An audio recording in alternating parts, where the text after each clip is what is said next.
The terrorist attacks against the United States on September the 11th, 2001 were a shocking wake-up call to the West, forcing them to acknowledge that horrendous acts of terrorism are not just confined to some far-off developing nation. The attack on the World Trade Towers and the Pentagon served to mobilize an international war against terrorism. It also reminded us that tragedies can often become the defining hour that reveals the highest and noblest virtues in people. Hero hearts are revealed in times of danger. On 9/11, we gained a new appreciation for the true heroes, the brave firefighters, the medics, the police officers, who, while serving others, often place their own lives at risk. These courageous heroes can be found anywhere duty calls. Bruce Porter, a firefighter chaplain from Colorado, has traveled to some of the world's trouble spots on a quest to discover hero hearts among people who willingly and courageously lay down their lives for the sake of others. Who are these hero hearts? What motivates them to serve, and where can they be found? Join us now on a journey to learn more about some of the world's most inspiring people in Quest for the Hero Heart.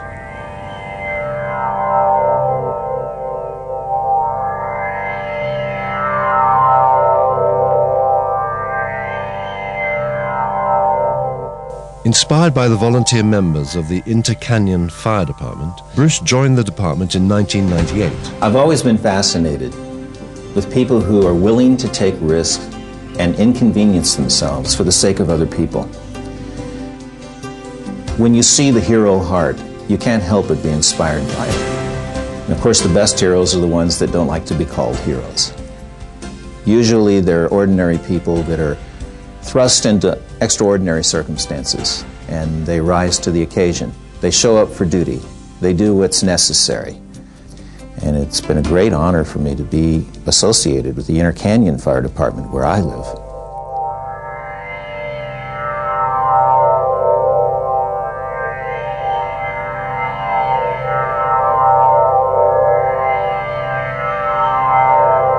The question is when that the terrorists are going to move to North America.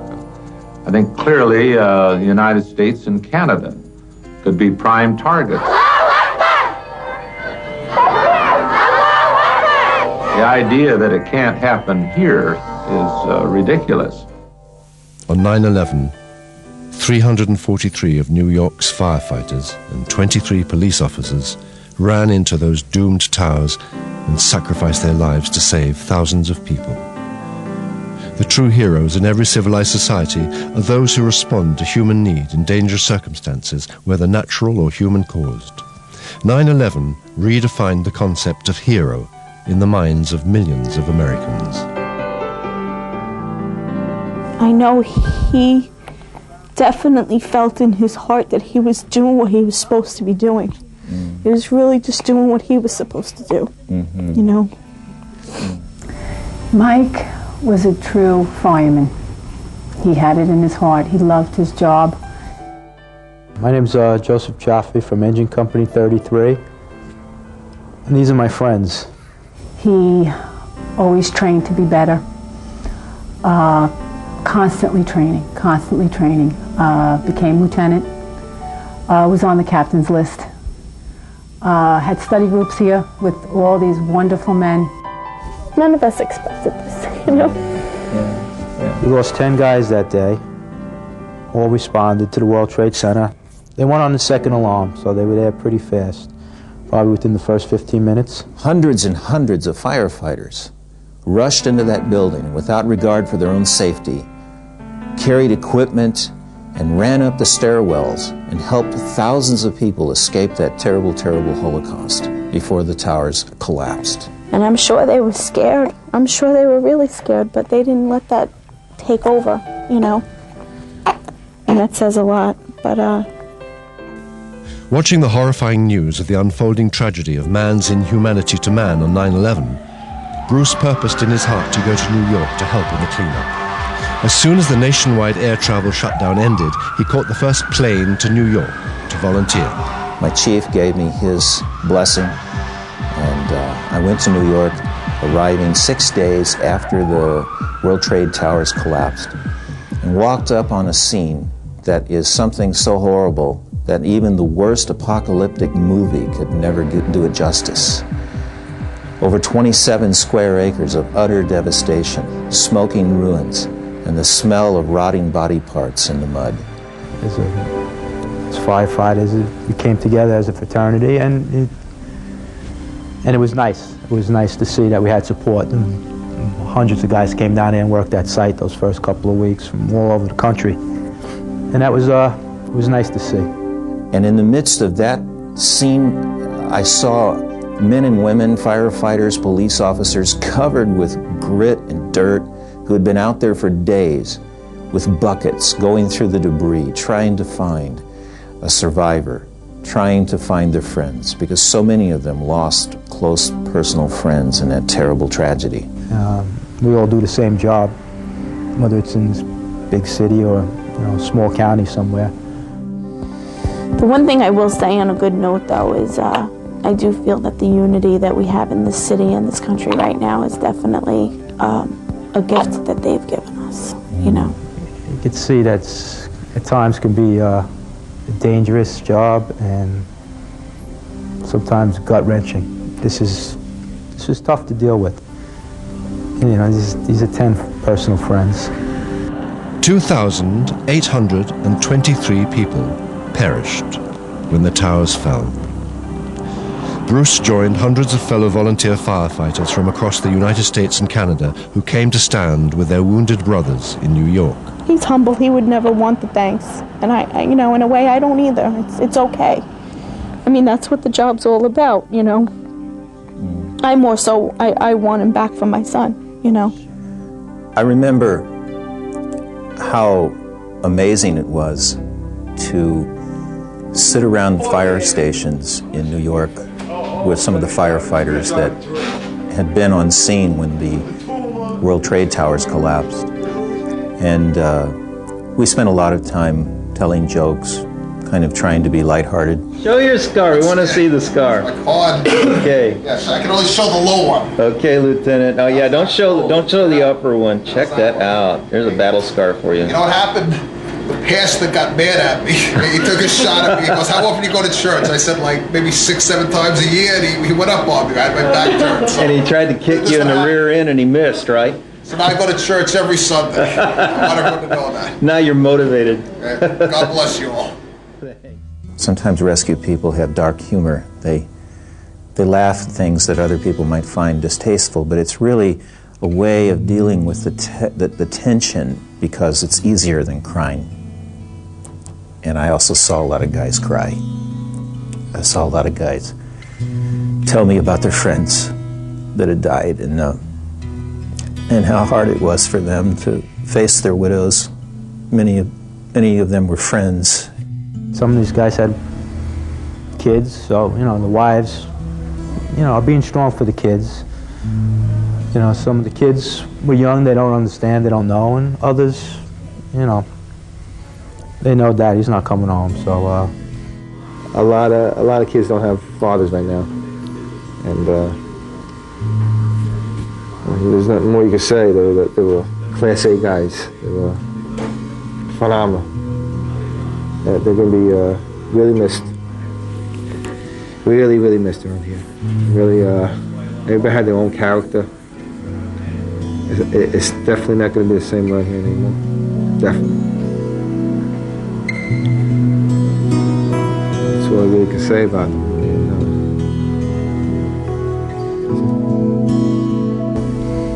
Every family's dealing with it in their own way. And being a woman, I never really realized the bond that the men had, because I was a woman. I always felt like I was on the outside. Because you know how men bond? They have that kind of Yeah. And now, since this happened, I feel so much closer to them. All of them. They've been here, bringing food, helping me. Can I talk to the kids? What can I do? And now I know I finally got it. My husband would say, "You don't get it, Dee," and I didn't. Now I got it. So, Mike, I got it. I finally got it, honey. I finally got it. I know the bond that you guys have, and I know why, because of the danger in their job. to see that they were willing to go on when the alarms went off.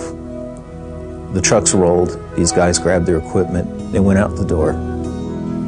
He's a hero, just like all the other heroes, and I know that that means so much to him wherever he is, and I don't know. I don't even know where to begin to tell you how wonderful he is. Just great, and the proudest daddy in the world.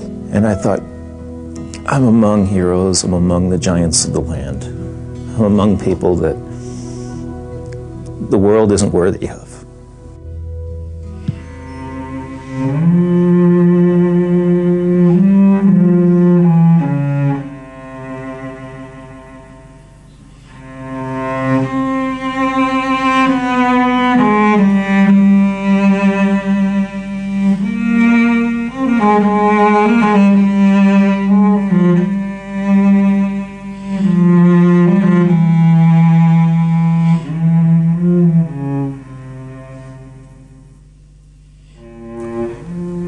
I remember one day in particular at the pile there at Ground Zero.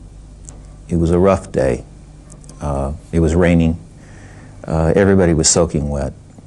And we didn't find any survivors that day at all. And everyone was getting kind of ground down. And all of a sudden I heard my cell phone ringing inside my bunker gear, and I groped around and finally pulled it out and put it to my ear. And I heard my little 5-year-old girl at home calling me. And her little voice sounded so sweet in the midst of all that pain and all of that scene from hell. And she said, "Daddy, what are you doing?" I thought about it for a moment, and I said, well, I said, Hannah, that's her name. I said, some really bad men made a really big mess here in New York City, and I'm just trying to help clean it up. And I could hear her breathing on the phone, and she paused, and then she answered, and she said, "Can I bring my little broom and help?"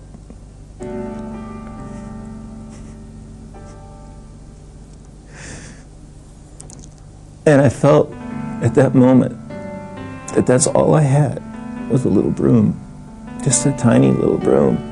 Such a big mess. I couldn't speak to her. I just sat down in the mud. It struck me so powerfully that all of us out there, all we could do was just bring so little to such a great need and all the suffering. I thought for a moment about all the people that, thousands of people whose loved ones will never come home again. That the search for their family members will go on for the rest of their lives because the pain will never end for them. And I told her that maybe she should keep her little room at home and help Mommy. And I told her I loved her, and I hung up. But I just sat there in the mud and I cried.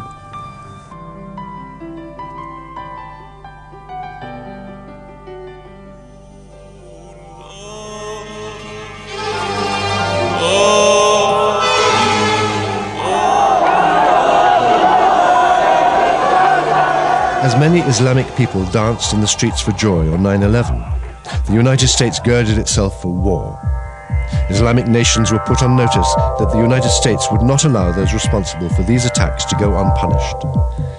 America had now become a target for Islamic jihad, or holy war, just as Israel had been for decades. As Israel became increasingly the target of suicide bombings, Bruce observed the same hero hearts in Israel dealing with the aftermath of terrorist strikes against innocent Israeli civilians. When the suicide bombings began happening in Israel with greater and greater frequency, I was sitting at home and I was feeling so helpless. I wanted to help. I felt great compassion for the Arab peoples that were suffering, but the story about the suffering of the Jewish people and the Israelis, I felt wasn't really being told. Every time I watched the news, it seemed as if the Israelis were being described as the aggressors and the occupiers and the black-booted stormtroopers that were roaring into these poor villages and mowing down people. It's simply the fear of God to leave your house. You go to eat ice cream and you don't know what your fate will be. And if you get on a bus, you don't know whether or not it's going to blow up. One could get the impression that Israel was the one who was the aggressor in this terrible time of strife. But I knew better. I had been to Israel before. I knew Israelis. I know Jewish people, and I know that the faith that the Jewish people treasure and hold is a faith that values human life. One of the comments I find probably most chilling of all is a quote from one of our brethren across the border who have announced that they've discovered the weakness of the Jews. And the weakness is they love life too much. We have a ceasefire. We're in charge of the ceasing, and they're in charge of the fire. Well said. That's pretty much how sentiments are here at the moment. So they can exploit that love of life by sacrificing their young people and bringing down as many people in the process. And so I felt that I needed to do something. I needed to somehow respond. And I knew that there were hero stories even among the Israelis that I wanted to be a part of. I wanted to stand in proximity of. And so I went to Israel really seeking out those hero hearts of the land. When you go and help people, you get back from that a certain amount of strength, because that's how our lives are built. You give and you take, and both complement each other. With the rise of radical Islamic terrorism in recent years, emergency responders have even greater challenges than ever before. Nowhere is this truer than in Israel today. Over the past 50 years, Israel has endured an increasing number of Islamic terror attacks inflicted upon innocent Israeli citizens. The effect of these ceaseless attacks has been deeply painful for everyone involved. All in all, I can tell you that this has been my most difficult year in the 14 years that I run the hospital. The emotional impact is severe. Our psychiatrists are extremely busy with patients with post-traumatic stress disorder. If there's anything bad on the news, I try to keep it low-key. Oh, it's not here, it's somewhere else. Always play down what's going on. It's too hard otherwise, especially for the little ones who really don't understand. From the attack that I experienced, I don't get on buses. My world has become much smaller because it's hard. We need to help people at some level or another to be able to return to life as much as possible as normal. And obviously, that's a big ask.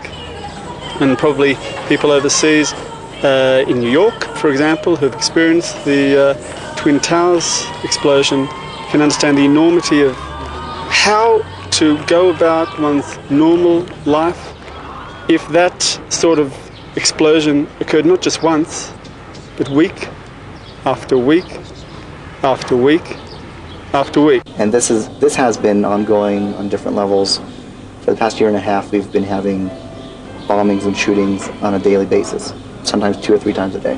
For the past 5 decades, Israel has endured ever-increasing numbers of Islamic terror attacks inflicted upon innocent Israeli citizens.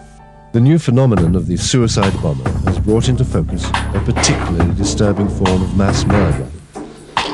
These Islamic fanatics have been indoctrinated to believe that by sacrificing themselves while murdering infidels, they will enter into a paradise where they will enjoy rape sex with 72 virgins for eternity. Israeli rescue services experience emotional trauma each time terror attacks occur in marketplaces, restaurants, discos, and on-board buses. Realize that once a bombing occurs, it's too late. You can't take it back. You need to go. You need to help the people.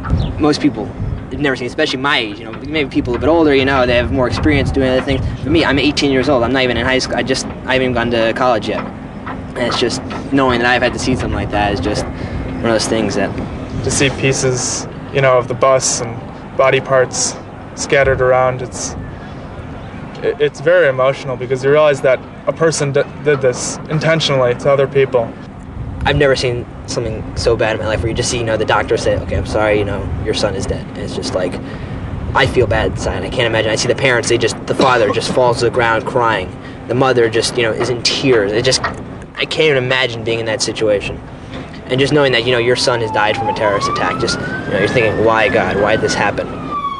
Magen David Adom paramedic Noam Igra had just finished several days of caring for the wounded and dying in 3 different terrorist attacks. As he went off duty, he prepared to attend the world's oldest continually observed religious ceremony, the Jewish Passover. Passover, a family-oriented holiday, is as significant to the Jewish people as Christmas is to Christians. It was big, up close and personal on this one. And I've been in other shooting attacks or bombings. Nothing compares to that. I heard the explosion, which was just 2 streets from where I was. Actually, I was praying. I said to myself, please, not on Passover Eve, not, any other time, not this time. There were kids, women, children, everybody dressed in their best, nobody expecting that anybody would attack on a holy day like that. It was low. Seconds later, the pager started going off, and I found myself instead of going to my uncle's that evening, I found myself going to a massacre, pretty much. When they say dead calm or dead quiet, that's exactly what it was. You could smell, feel, and you can just touch death there. It was unbelievably quiet. There were bodies all over the place. Pretty much, it was very hard to walk around without just stepping over someone or on someone. Again, this is just like at the worst possible moment. Passover Eve, the entire family's together. We did a whole bunch of stuff there that, normally we'd try and let the hospitals take care of it, but they were swamped. We were talking about hundreds of casualties in this incident. We are talking about 30 people dead, would be the equivalent capital per capita in the U.S. of about 1,500 dead on scene. It's just overwhelming for any service. Some of the bravest people who serve the Israeli public are the members of the Israeli Bomb Squad, aka sappers. These individuals must identify and defuse terrorist bombs before they can injure anyone. This incredibly dangerous work requires a hero heart. Those who serve within the police department in Israel are frequently called upon to place themselves in harm's way to protect the public.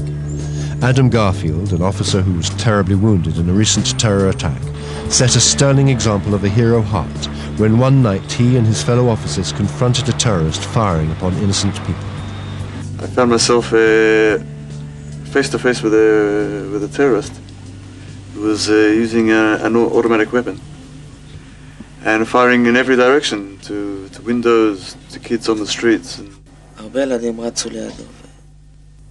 There were a lot of kids in the area, and that is what motivated us to get out of the car and attack the shooter. I pulled the handbrakes, and where I stopped, it turned out to be very close to where the terrorist was shooting, and he came out between the cars. The 2 policemen that were with me jumped out of the car, and the policewoman, like I said, she was new on the force, drew her weapon immediately and started returning fire.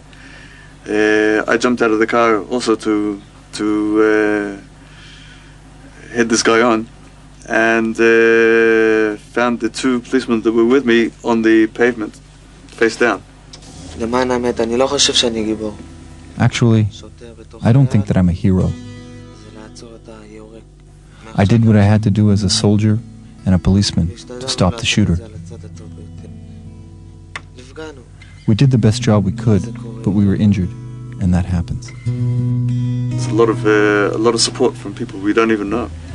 Your children were happy to see you again. I'm sure. It's not every time you get a dad again. It's like a rebirth. Adam was doing his job. The terrorist was captured and is now charged with multiple counts of murder in a civilized, democratic society where he is facing charges for the crime he committed.